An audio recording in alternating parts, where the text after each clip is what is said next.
There's no mistakes. There's no, like, it just happens. Yeah, and even the phrase is really like politically charged, I feel like poetry stages are very much the epitome of like safe spaces. Okay. Um, I hate that that's a word, that's a phrase that people don't like. I think it's so stupid. Um, Poetry is a really, really intimate kind of thing, and Sure. people almost always spoken word poets write about really, really personal, Yes. painful Yeah, yeah, topics, yeah. and they put them on display, and it's I don't know, it seems like there's this mutual agreement with the audience and the poet that like the poet is there to express themselves, and what the audience gets out of it is like secondary to what the poet gets out of it by doing it. That it's for, like, it's for And the poet first. Yeah. yeah, and like I mean, I kind of think this way about every reading of writing, but I always just feel like it's a privilege to be there and to listen. My school did a ton of readings and stuff. Like there were always writers reading their work, and we had like the manuscript course always does readings from their manuscripts every year, and I was like waiting for that night for like 3 years once I knew that it was the thing that would happen. And that day was really special to me when we got to read our manuscripts. Yeah, yeah. Because I know every writer puts a part of themselves in everything that they create, even if like, and it doesn't always have to be a good thing, but it's always a personal thing to read your writing to anyone, especially to a room of like your parents and other people's parents and professors and stuff. And so just like in my mind to get to experience something that personal is just an absolute privilege. And I just love going to readings of things. And so I'm really, really passionate about the kind of relationship between a reader and their audience when things are being read aloud, because reading aloud is externalizing the really internal thing that is writing.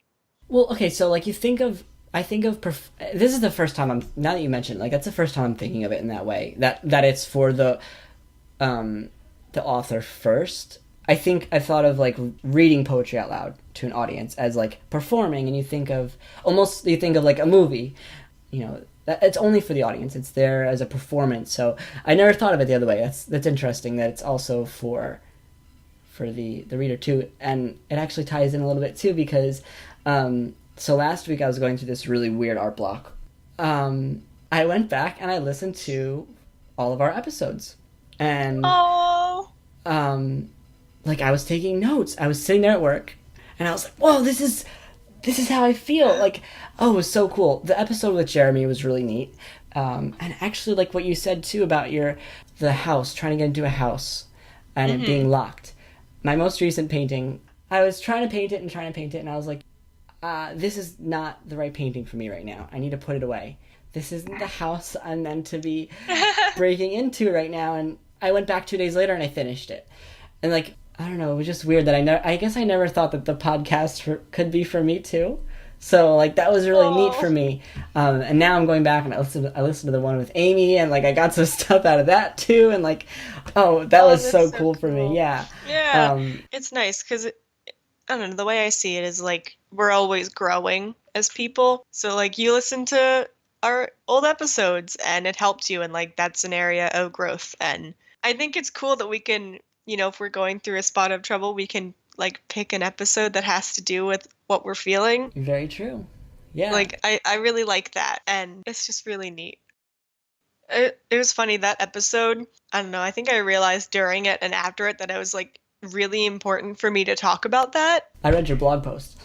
Yeah, yeah, I wrote Yeah. I wrote this blog post afterwards. That was like kind of a culmination on all my feelings, the feelings that I realized when I was having that mini revelation as I was talking. And it was just so great to realize and to catalog it. And then shortly after I posted it, a friend of mine on Twitter read it and said that it really was encouraging to them because they've been going through a kind of thing like that where they get frustrated with themselves.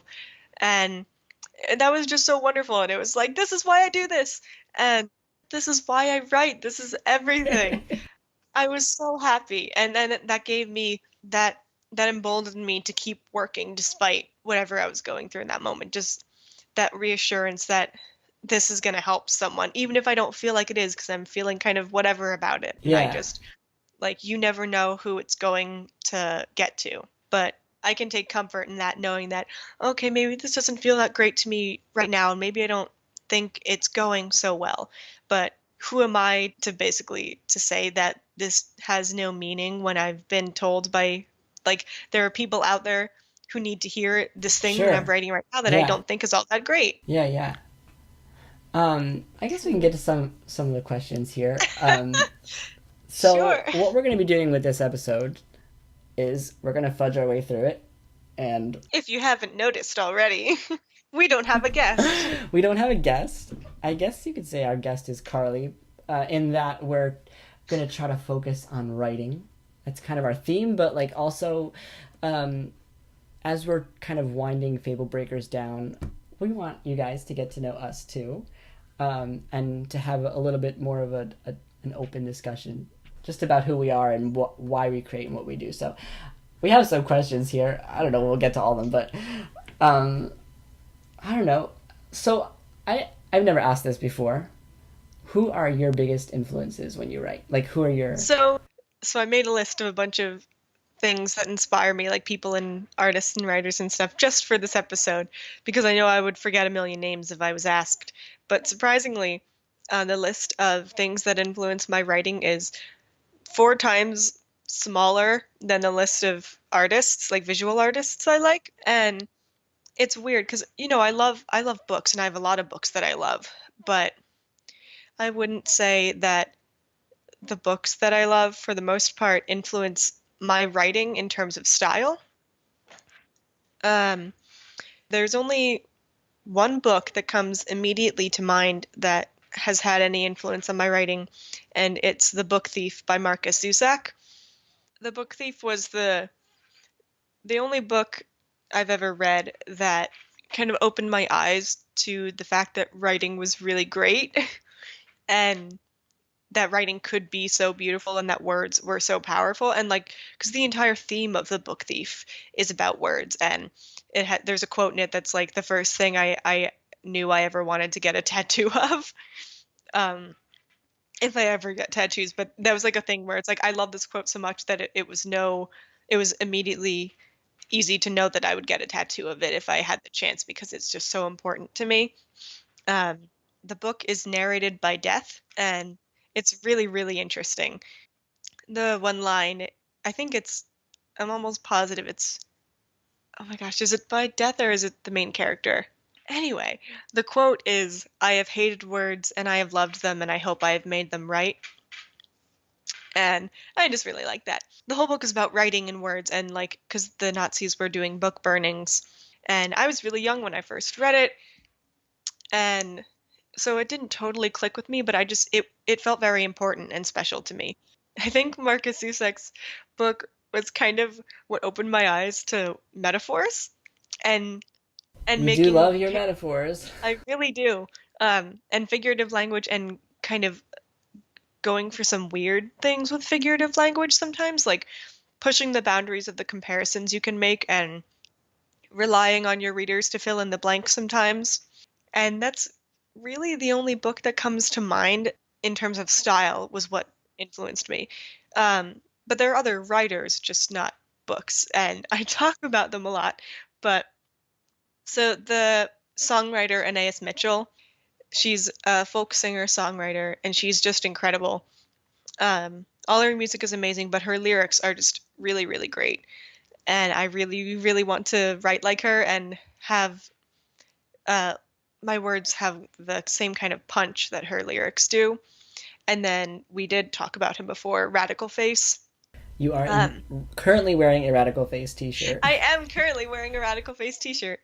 Um, so yeah, his music in terms of lyrics and just the general like tone of stuff, is really important and formative to me in terms of like the aesthetic and just the overall mood of the stuff that I like to write is very much similar to the mood of his music. Very kind of dreamy, dark, surreal, that kind of stuff is what I'm really drawn to.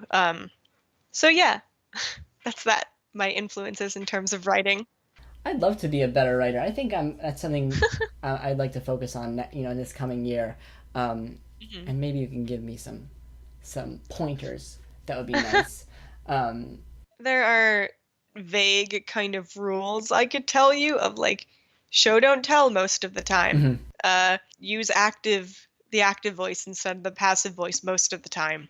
And that's my thing. The only writing rule I live by is that there's no definite writing rules to live by.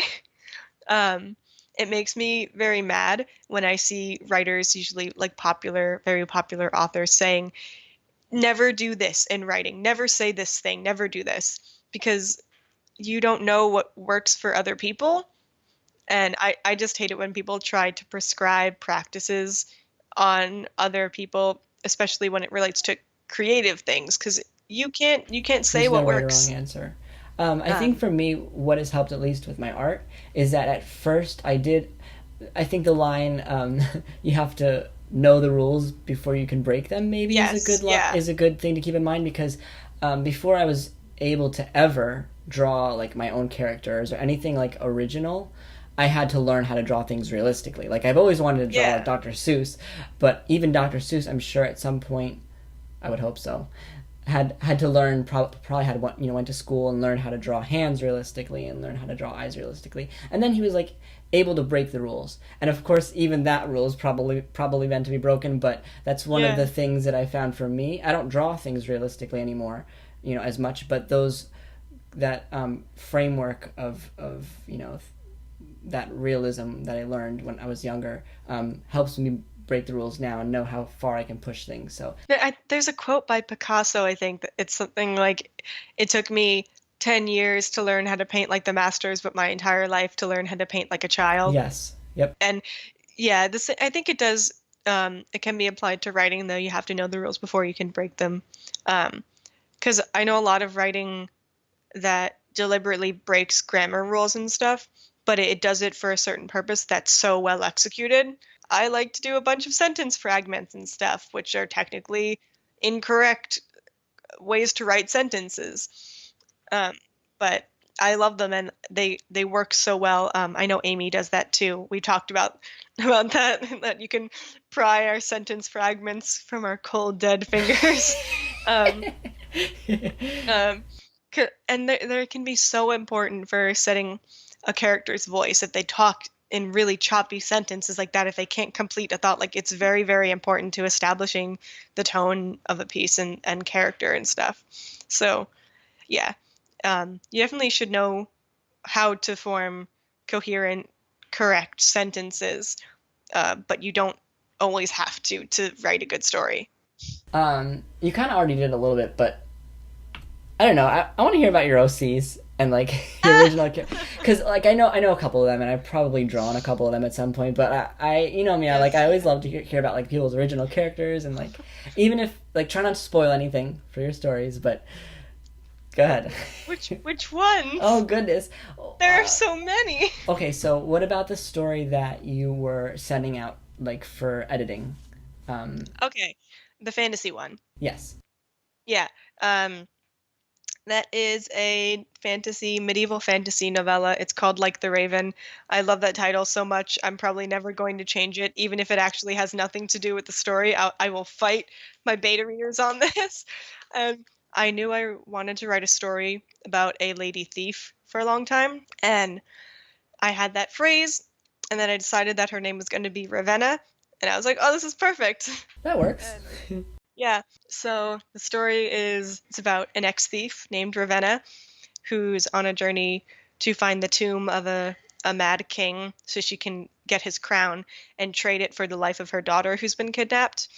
And along the way, she stumbles upon the spirit of this dead mage named Lucien Levere, and he's really ridiculous and fun to write, and he helps her out kind of whether or not she wants him to. But he's spirit is the way to describe it. He does say he's more here than there. He did some kind of special enchantment to basically make himself immortal, but something went wrong when he was casting the spell, and it actually just like killed him on the spot and ripped him apart into these different objects. And so like he basically just disappeared and no one knew what happened to him for 300 years. Um, and the main character Ravenna just happens to find one of these enchanted items in the forest she's in looking for this tomb. I really love the character dynamics between like the stubborn, angry character and the really happy-go-lucky, silly character, and that's very much what they are. And so there's a lot of humor with the way they interact, and how they kind of get around certain issues with each other, but they eventually warm up to each other, and they're such great characters. I love them. Lucine is one of the most fun characters I've ever written. I read the one story that you had, and I loved The it. moon one? Yes. Oh, it was Yeah. it was awesome. I think was that for school or Thanks. that just personal? No, it was for a little challenge my friend did on Twitter where we had to tell a story in tweets and we could only post one tweet a day. It was really fun. It was kind of my first attempt at writing magical realism, which is a weird genre that I don't really know how to describe other than like absurd things happen and it's not really addressed. Um, so like in that story, the moon sinks into the sea just cuz it just happens. It's not questioned. And a character who goes out in a boat to get the moon from the bottom of the sea, and everyone in her village has tried and they've failed, and so she's the last one left to go to do it. Um, and it's a really short story. I wrote one ending, and then I thought about the story, and I was like, this actually makes no sense for what this character would do in this moment. Um, and so I scrapped it, and I'm really happy with it. And it, like, I don't know, even though it's such a short story, it built up her character in my mind so clearly. It was just really cool to see how huge her character could become to me, even out of something so small. You mentioned like the what did you say was the magic? Magical realism. Yeah, magical realism, and I think that comes back a little bit to your love for metaphors, and I think maybe I felt when I read it, it was a big metaphor for something, um, which is cool, and I think that probably is like something that comes through a lot in your writing, where you have you're just it feels forced. Metaphors are like almost like forceful in a way, but I think Yeah, it treats the they reader more intelligently because yeah, the reader knows that that's not actually that way, but and they can make that connection. yeah. I'm trying to think off the top of my head of a metaphor that I've used, but um Of all the times that you've gave us a metaphor, now you can't you can't yeah, put I one. mean, I was just gonna go on a tangent about a line that I wrote, and I don't feel like that's exactly why we're here. So, All right, well, I could ask another question. So we talked about some of your influences. Oh, so I want to know what the heck is up with all the birds. Can you explain yourself, please? um, I can, but it might not be the answer you're looking for. So, I don't really know what's up with all the birds. I didn't love birds this much for my entire life, honestly. I think I can't remember when exactly it started. It was sometime during college, I think. And I don't think anything in particular triggered it, honestly. I just remember, I know my junior year of college, I was definitely in love with birds. Um, but I don't know. It's just like something about them is really special to me, and I just feel really drawn to them. Hmm. Um, And you've I incorporated honestly, it into your writing too, because you have like the Raven. So, yeah, um, I like to include bird stuff wherever I can. I actually wrote a short story, but it was the most self-indulgent story I've ever written, and it was so much fun. It was about a girl who's the secret princess of a bird kingdom, and she's met by this talking crow that tells her like you're this princess, you're a bird princess. And it was kind of, I guess, my first venture into writing YA, which I don't do, and I don't read YA because it was that kind of storyline with the character's age and the kind of chosen one narrative. And but that was really fun and interesting, and I just wrote this 10-page short story that has to become a book because I've already thought about like it. It ended with her returning to the bird kingdom with this talking crow, and so and she was basically given this like this quest like the kingdom is in danger, you have to come back with me. um and so it was like just the beginning for something that is much bigger. oh, those can be fun But though. I mean, like I grew up on those novels too. Um, yeah, I have nothing against YA. yeah. I just it's not a genre that I'm particularly drawn Mhm. towards. um but it was just really fun to write because I got to incorporate my love of birds into something. Yeah, as a main story element. Yeah. Yeah, so yeah, I really really like birds. um I feel like there's for some reason just some kind of weird magical quality about them. They're I don't know, they're just like little fairies. Maybe they're like fairies, but in I don't know, in real life. But then what about the bigger ones? Because vultures are my favorite kind of bird. Um, and I kind of love them out of spite because people don't like them. But then it's a thing where it's kind of developed in my mind to just pure love, though. I just love them. I've said recently that I feel like, I don't know, close encounters with birds always just feel like strangely otherworldly. At school once, I had a moment where I was just walking and a mourning dove was on this fence, and I had been walking closer to it without realizing it, and I just saw it, and I saw it, and I stopped, and we like made eye contact, and for a moment I was just like staring at this bird, and it was staring at me, and I stepped closer, and then it flew away, but it was like that moment was strangely suspended in time and really magical. Like, I don't know, you are with bugs as I am with I birds, and think that's you what. just can't really explain it. It's just you feel drawn to them. Yeah. I don't know, like they're your familiars or Yeah, something. yeah. Um, we're gonna talk more about birds in a second. I know we are, because one of my questions was, I want to know, because you play a lot of video games. I do. Um, what is like the pièce de résistance of storytelling in games? And I know the answer, but tell us anyways. Okay, so funny story. I saw that question and I didn't know it. I thought we were just talking about video games, so I put a little note of like, oh, let's talk about this video game. So I wonder, did that seem weird to you when No, you no, saw that? no. It was just funny that you wrote down that answer, because Oh, that's exactly what I yeah, was looking for. because I didn't know that's what you were asking. That's exactly. Anyway, we're talking about the game Monument Valley by Us Two Games. Um, because it's probably my favorite video game of all time. I don't know. It's weird. I don't even like think of it as a video game anymore. It's like transcended in my mind to something just completely other. It's just like perfect Yeah, yeah. in my mind.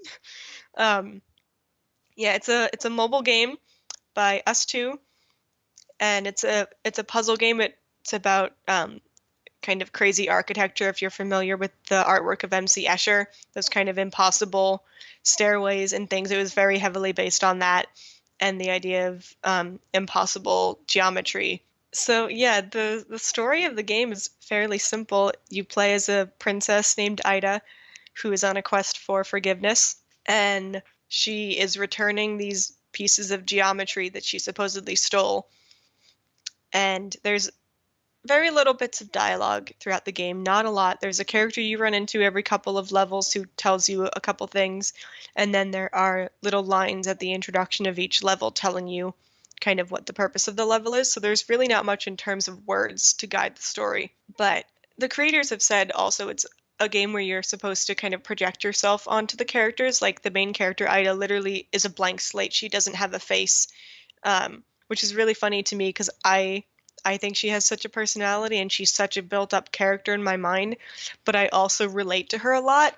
So it's a huge thing where it probably is me projecting a lot onto her and seeing the character in that. Um, but it's just such a cool game.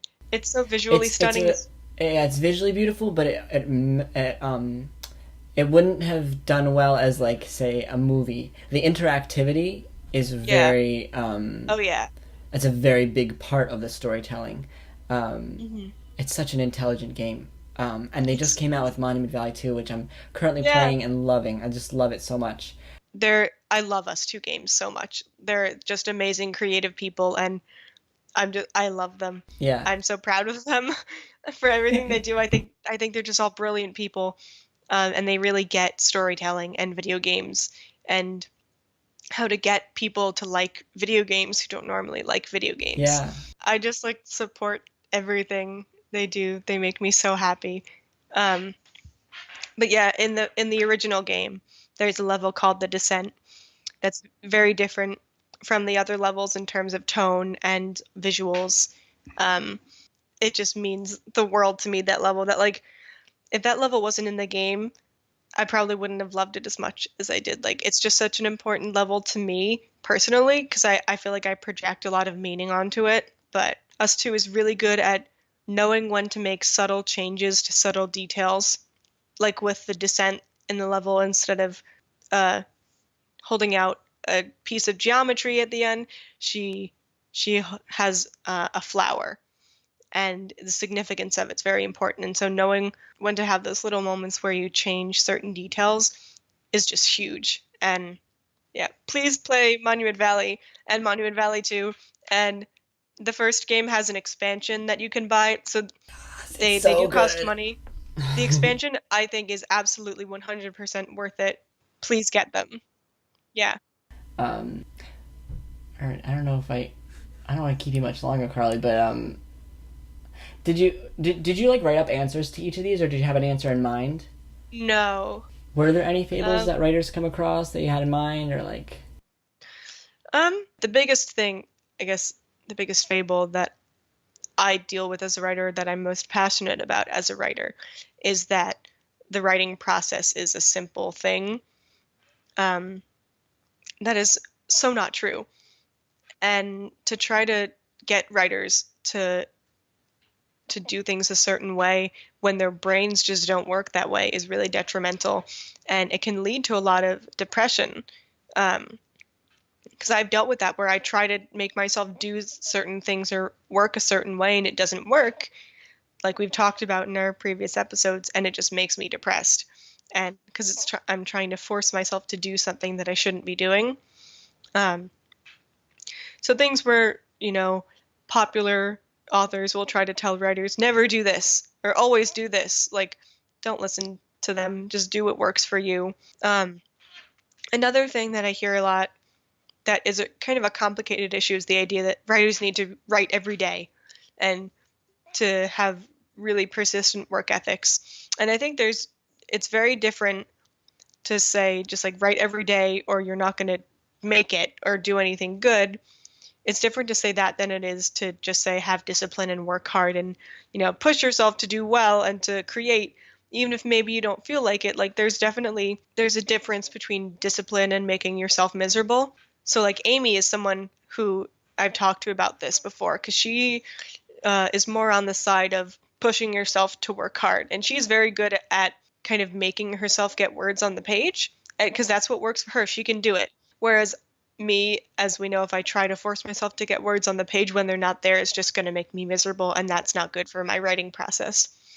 And there have totally been days when I don't really feel that motivated, but I make myself write anyway, and I can get some words down, and I'm not super happy with them, but I'm still writing, and that's good, and that works. But I would just be wary of people who tell you to write every day or you're not going to make it as a writer because that's just not true. People have lives. People are different than you. Some people can't stand to write every day. I don't write every day. I go a really long time without writing in terms of getting words down on the page, but I also think that writing it doesn't involve getting like putting pen to paper or putting fingers to keyboard as much as we think it does. Tori has said something. She wrote some tweets a while back that I love, where she said she wrote lines of her book while sitting on friends' couches or while walking in circles or in cafes and stuff. Like, I think we should be more aware of our creative processes. Like I feel like I am writing often when I'm not writing, when I'm not putting words down on the page. I write when I'm thinking about my characters randomly at night. I write when I'm making playlists for them. I write when I'm editing and when I'm walking around in circles in my backyard talking to myself out loud about a plot point that I need to figure out. So just, I don't know, go easy on yourself. Don't force yourself to do really tough things because you think it's what a writer should do or what a writer should be like. Just tell good stories and have like patience with yourself, basically. Yeah, yeah. You need to And forgive just yourselves for your mistakes because mistakes are gonna happen. yeah. Yeah, be messy. The writing process is so messy. That's like one of the most important things I think you should learn as a writer is that no process is the same, and what works for you doesn't work for other people, and that's okay. And it's a messy process. Everything falls back in on itself. Um, and progress is progress, no matter how small it is. It's important, and let yourself celebrate the little victories, even if you only like wrote one sentence today. That's more than you had before, and you know, words make sentences, make paragraphs, make chapters, make books. Yeah, So, cool. You sure you didn't write that down beforehand? If you'd like to read Carly's musings and find information about her consulting and editing services, you can look for her online at lungsofthewillow.wordpress.com. And you can also find her on Twitter at Willowy Lungs, as well as on Tumblr at Lungs Writes. That'll do it for this week's episode. If you're into busting out fables, then subscribe to our YouTube channel, follow us on Tumblr, Instagram, Facebook, or Twitter at Fablebreakers. Until next week, when we focus on art, and I get to talk, because I love talking. I'm your host, Jake Romano.